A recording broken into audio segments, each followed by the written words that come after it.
నీకులాగా YouTube లో ఇన్స్టాలో వీడియోలు చేస్తుంటే మా ఇంట్లో ఊరుకోరమ్మా. నీకంటే మీ పుట్టింటోళ్ళు మంచి జాబ్ చేసి అతను తీసుకొచ్చి పెళ్లి చేశారు. అయినా కూడా మీ పుట్టింటోళ్ళు ఏదో ఒక సాయం నీకు చేస్తూనే ఉంటారు.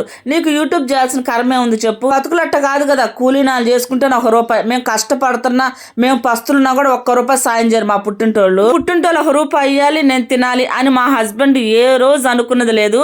నిజంగా అతగాడు దొరకడం మటుకు నిజంగా అదృష్టం అబ్బా.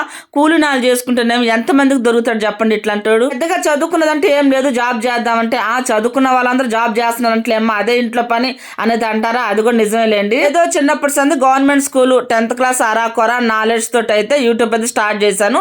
ఏదో చన్నీళ్ళకి వేడి నీళ్ళు తోడు అన్నట్టు. నేను నా మీద పడి ఏడుస్తున్నావు అర్థం అవుతలేదు, జాలి పడతాం అర్థం అవుతలేదు. నువ్వైతే జాలి అయితే అస్సలు పడద్దబ్బా, నేను బాగానే ఉన్నాను.